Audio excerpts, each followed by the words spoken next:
Gente, vamos de bastidor? Prometi para vocês e agora a gente vai entregar bastidor sobre a transição. Tá crescendo, né? A transição no governo eleito. Vocês viram os nomes agora há pouco com o Théo Cury. Novos nomes anunciados, a lista está quase fechada. Aqui no 360, a gente fez um esforço conjunto para tentar trazer para você, claro, o que está na mesa de discussão desses interlocutores do governo, o que vai ser apresentado ao presidente eleito Luiz Inácio Lula da Silva. No agronegócio, fui conversar com personagens desse grupo, 2 nomes já estavam na campanha como coordenadores, como a ponte com o agro, são eles o senador Carlos Fávaro e o deputado Nery Geller. Geller, gente, só pontuando um pouquinho antes da gente seguir aqui, que é do PP, na época até causou certo estranhamento, né, por ser do PP, de Ciro Nogueira, mas já esteve anteriormente em governos petistas, né, no governo, salvo engano, da presidente Dilma Rousseff. Bom, é um dos nomes cotados, aliás, para assumir o Ministério da Agricultura, mas isso é mais para frente, como ele me disse.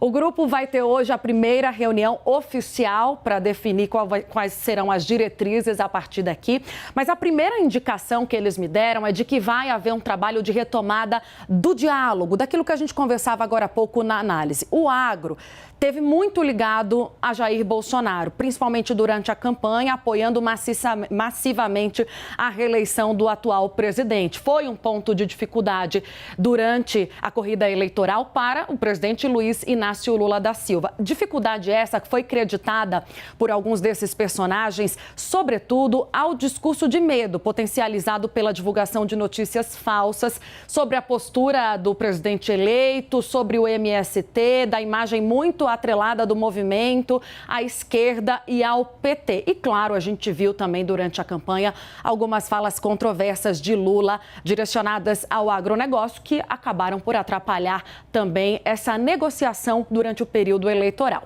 Primeiro passo para esse grupo seria abrir novamente o diálogo e desconstruir essas ideias. Como? A partir do resgate de legado. É algo que tem sido usado recorrentemente pelo presidente Lula. Retomando, então, os esforços dos governos do PT, não só de Lula, mas também me foi citada a ex-presidente Dilma Rousseff. Foi um relato feito pelo deputado Nery Geller nesse ponto.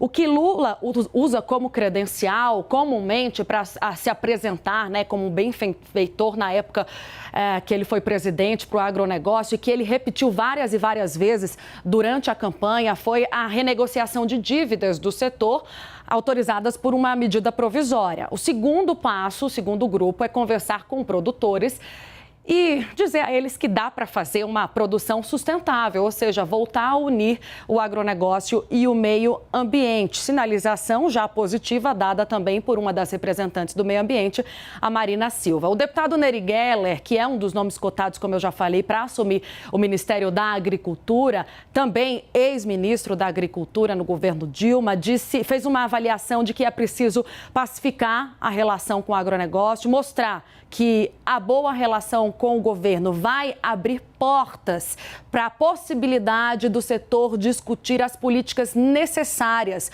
hoje para poder dialogar melhor e conseguir o que se quer, claro, né? Preciso diálogo para que pragmatismo para que as coisas aconteçam no próximo governo também. Técnicos de entidades como Organização das Cooperativas Brasileiras, da Associação Brasileira dos Produtores de Algodão e da Associação Brasileira de Proteína Animal farão contribuições ao grupo. Vamos voltar então com Leandro Rezende e Thaís Arbex, porque eles também foram em outras pontas conversar com representantes de outros grupos da transição, de outras áreas. Então, gente, eu quero saber, Leandro Rezende, com quem que você falou e o que você teve de retorno? Por onde começa o trabalho aí desse grupo que você consultou?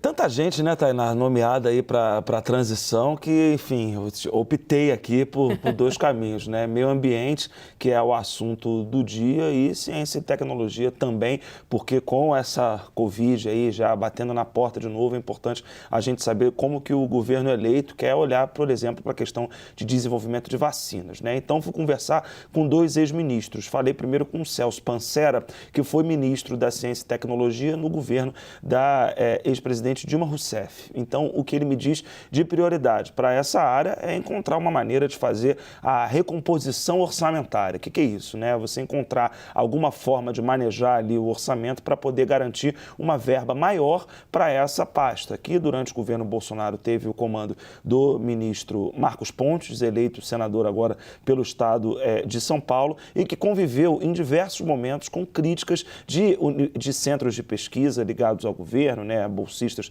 do CNPq, por exemplo, que são aqueles responsáveis pelo desenvolvimento da ciência e tecnologia no Brasil. Um dos responsáveis, né, são esses cientistas, esses bolsistas que reclamam da falta de reajuste nas bolsas há bastante tempo e também do corte, do que eles dizem que houve, né, esse corte orçamentário, algo que o governo eleito vai precisar lidar.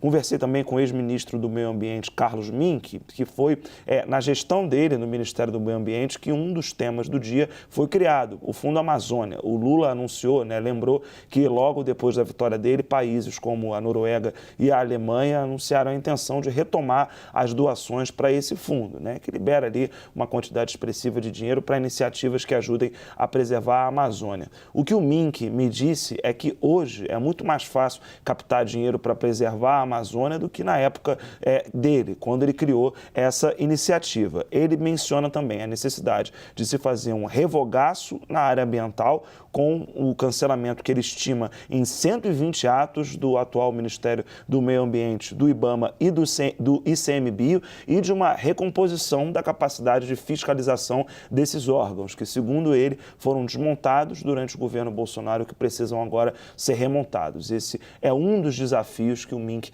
coloca aí para esse grupo da transição do meio ambiente. Lembrando, ele que foi ministro também nos governos do PT. Tainá. E apareceu no discurso do Lula, né, esse ponto que você trouxe aí no final da sua fala, apontado pelo ex-ministro Mink, né, a questão do desmonte dos órgãos de fiscalização foi uma promessa agora, né, Leandro, no discurso de Lula.